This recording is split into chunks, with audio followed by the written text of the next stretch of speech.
podcast Buhan Tim. Kali ini kita kedatangan salah satu kelompok yang lulus pendanaan PKM RSA, PKM Dikti, yaitu Karian. Selamat datang Karian.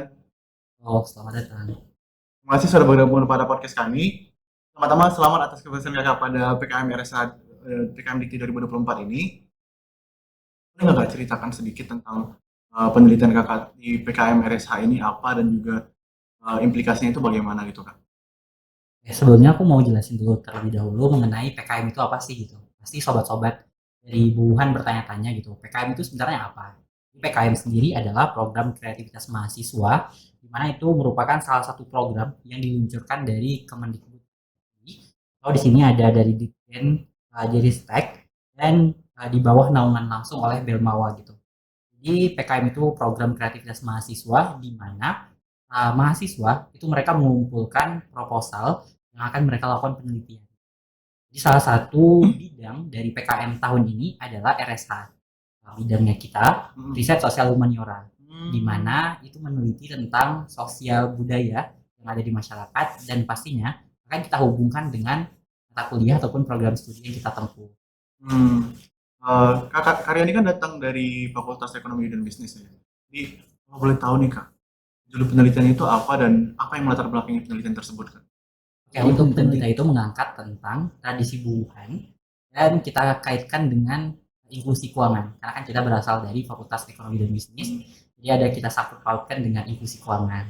Nah, latar belakangnya adalah kita melihat bahwasannya salah satu tradisi yang ada di masyarakat Jawa, karena kita berasal dari Universitas Brawijaya, dan tentunya kita melihat dan mengamati fenomena sosial ataupun tradisi yang ada dan tumbuh berkembang di masyarakat, yaitu salah satunya tradisi buuhan. Dan di tradisi buuhan ini kita melihat bahwasannya ada potensi sebagai salah satu faktor yang bisa mempengaruhi inklusi keuangan masyarakat. Nah, inilah menjadi latar belakang kenapa kita mengangkat topik ini. Kalau boleh tahu nih kalian, uh, tujuan utama dari penelitian yang kalian angkat tentang buuhan ini, tentang apa sih tujuan utamanya dan masalah apa yang pengen diselesaikan oleh tim kalian sendiri? Oke, tujuannya yang pertama adalah mengedukasi masyarakat bahwasannya tradisi buuhan itu sebenarnya kalau misalnya diperlakukan dan diberi penjelasan, edukasi kepada masyarakat itu dengan baik, maka tradisi buuhan ini sendiri akan memberikan manfaat yang jauh lebih besar dibandingkan manfaat negatifnya ataupun dampak negatifnya gitu. Jadi di buuhan ini ataupun kelompok buuhan mengangkat dan mengedukasi ke masyarakat bahwasannya kebiasaan yang buruk seperti utang piutang ataupun ya bahasanya utang budi ataupun ya utang yang lainnya itu mungkin bisa kita minimalisir guna tidak membawa ataupun mengurangi inklusi keuangan di masyarakat ataupun di keuangan formal nantinya. Oke, selanjutnya nih kak, metode bagaimana metode yang kalian dan teman-teman pakai dalam penelitian ini? Ada pendekatan khusus yang kalian lakukan dan teman-teman lakukan untuk penelitian ini kalian? Oke, untuk metode yang kita gunakan adalah kualitatif gitu. Karena kita uh, berdasarkan etnografi dan juga nanti ada pendekatan uh, dan pengambilan sampelnya menggunakan snowball gitu, di mana itu kita ambil dari satu sumber ataupun satu informan yang menurut kita itu memberikan informasi yang jelas terlebih dahulu mengenai tradisi buuhan, dan nantinya si informan ini akan memberikan rekomendasi siapa informan yang bisa kita wawancarai sebagai informan selanjutnya, dan nantinya penelitian ini bisa kita akhiri dan dikatakan selesai itu apabila informan terakhir yang kita wawancarai itu mereka mengatakan tidak memberikan rekomendasi ataupun tidak tahu akan memberikan rekomendasi untuk kita wawancarai kepada siapa lagi gitu. Oke, nih dalam penelitian itu kan pasti ada hambatannya nih kak. Kita tahu banget, aku juga sering banget melakukan penelitian itu pasti banget ada hambatan.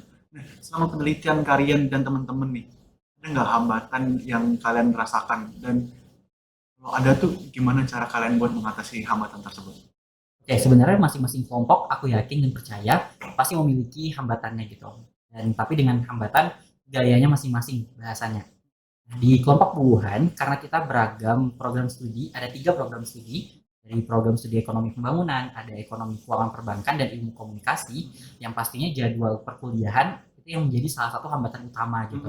Dimana kita harus memastikan setiap anggota kelompok itu memiliki jadwal yang kosong, supaya kita bisa berdiskusi dan bertukar pikiran untuk mendapatkan hal yang kita inginkan gitu dalam setiap agendanya. Hmm. Dan untuk mengatasi hal tersebut, yang pastinya kita memanajemen waktu perkuliahan ataupun bisa kita meminimalisir kegiatan-kegiatan yang mungkin kita kurangin terlebih dahulu selama penelitian. Yang bisa kita alokasikan waktu tersebut untuk penelitian ataupun diskusi, ataupun turun ke lapangan untuk mewawancarai masyarakat. Oke Karen, kelompok Karen kan ada berlima orang nih, ada 5 orang satu kelompok. Dan itu beda-beda semua. Ada 3 prodi Kak bilang tadi, ada 3 jurusan yang tergabung dalam tim penelitiannya kalian. Boleh tahu nggak Kak, dalam setiap anggotanya itu masing-masing mereka tuh apa aja gitu? Oke, untuk peran dari masing-masing anggota itu sebenarnya udah kita sepakatin di awal. Dan pastinya ini sudah kita lihat masing-masing kelebihan dari masing-masing anggota gitu.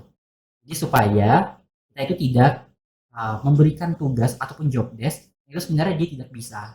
Itu kan bisa berakibat fatal ke kelompok kita Iya. juga. Nah, jadi untuk pembagian tugasnya lebih ke menyesuaikan dengan apa yang menjadi kelebihan dari masing-masing anggota kelompok.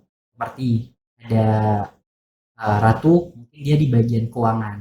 Nah, Ratu ini memang expert bahasanya, nah dia dari program studi ekonomi keuangan perbankan, dan dia juga memiliki background dari organisasi yang berkaitan dengan keuangan. Jadi makanya untuk agenda keuangan ataupun masalah keuangan kita limpahkan ke Ratu. tadi. Ya.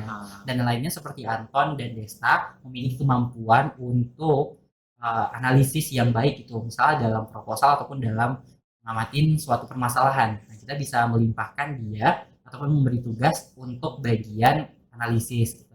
Dan DJ itu mungkin kita limpahkan ke bagian mewawancarai ataupun yang memberikan masukan-masukan sebagai dari salah satu program studi yang berbeda dari 4 anggota kelompok lainnya gitu. Yang beda sendiri fakultasnya ya? Iya benar. Oke. Ada 3 prodi dan 2 fakultas yang berbeda dari tim kalian nih. Pasti komunikasinya agak sulit lah ya. Bagaimana cara kalian dan teman-teman itu untuk menjaga komunikasi itu agar tetap tetap berjalan dengan baik dan tidak ada miskomunikasi selama perjalanannya gitu kan? Oke, dalam penelitian ini sebenarnya miskomunikasi itu hal yang biasa ya sebenarnya. Hal yang bukan terlalu besar permasalahannya apabila aku selaku ketua kelompok itu bisa mengatasi permasalahan tersebut dengan bijak gitu.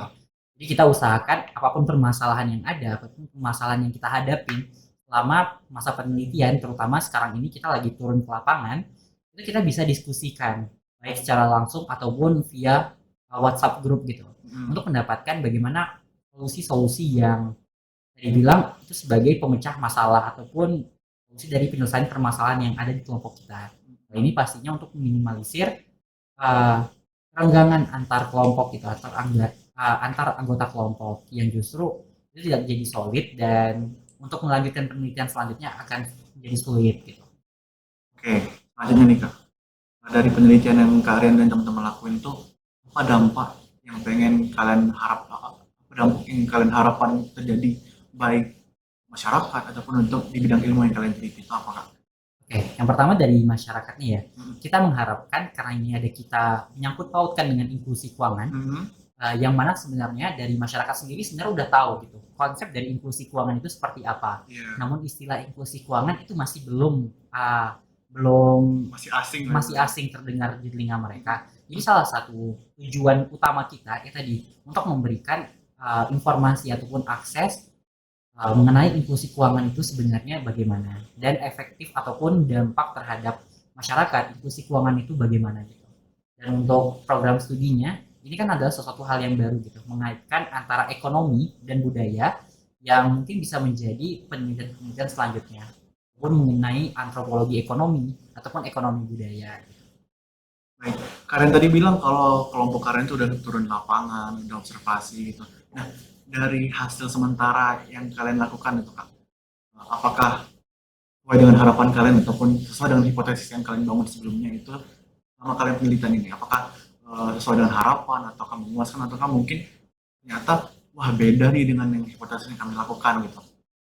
Oke, untuk hipotesis selama kita turun ke lapangan itu sebenarnya bisa kita katakan 80% sejalan dengan apa yang kita pengen dapatkan di masyarakat gitu. Hmm. Informasi yang kita dapatkan di masyarakat juga mereka menyatakan bahwasannya buuhan itu tergantung ke pribadinya. Ada yang menganggap itu sebagai sedekah yang tidak perlu dikembalikan, dan ada yang menganggap itu sebagai investasi ataupun utang piutang, di mana mereka yang memberi itu nanti harus mendapatkan buuhan mereka kembali ketika mereka melakukan hajatan gitu. Dan ini juga kita udah mendapatkan beberapa istilah lain gitu yang pastinya menambah informasi ataupun kedalaman dari penelitian kita nantinya. Kalau boleh tahu kan istilah-istilah lain tuh yang kalian dapatkan itu apa aja gitu? Yang salah satu istilah yang paling aku ingat itu adalah beli nasi. Jadi ada beberapa masyarakat itu mereka bukan menggunakan nama buuhan dalam acara ataupun menghadiri hajatan suatu tetangganya ataupun keluarganya. Mereka mengganti istilahnya itu dengan beli nasi. Jadi mereka memberikan uang ataupun memberikan kado dan lainnya, dan mereka pada hari H mereka makan di tempat gitu, di tempat berlangsungnya hajatan. Jadi mereka memaknai buuhan itu sebagai beli nasi. Cukup unik ya karyanya. Iya, benar sekali. Terus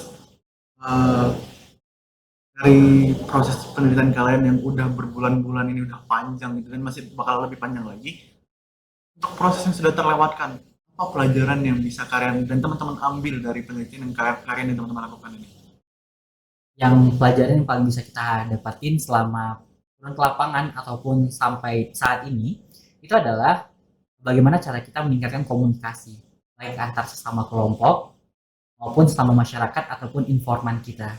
Hal ini guna menghindari adanya miskomunikasi ataupun justru itu memberikan pandangan ataupun stigma buruk terhadap kelompok kita.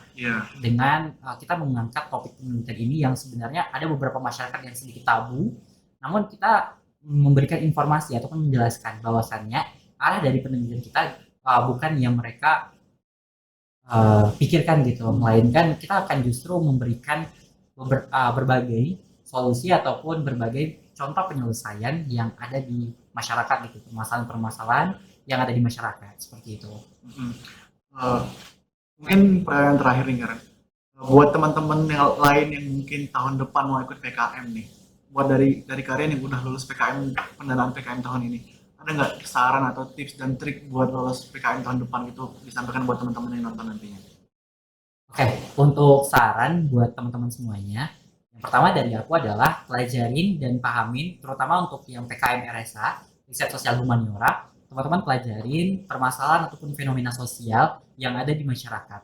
Dan teman-teman kaitkan dengan rumpun program studi teman-teman guna mendapatkan informasi ataupun memberikan penyelesaian dari sudut pandang akademisi, karena kita selaku mahasiswa bisa kita kategorikan sebagai akademisi, dan itu nanti memberikan kebermanfaatan kepada masyarakat yang lebih luas gitu. Oke, terima kasih Karian atas kehadirannya. Mungkin itu saja podcast dari Buuhan Tim. Kami sangat menunggu hasil akhir dari penelitian Karian yang menyangkut pautkan tradisi Buuhan dan juga inklusi Buuhan ini. Sungguh menarik sekali teman-teman. Oke, itu saja dari saya. Sampai jumpa di episode berikutnya. Bye.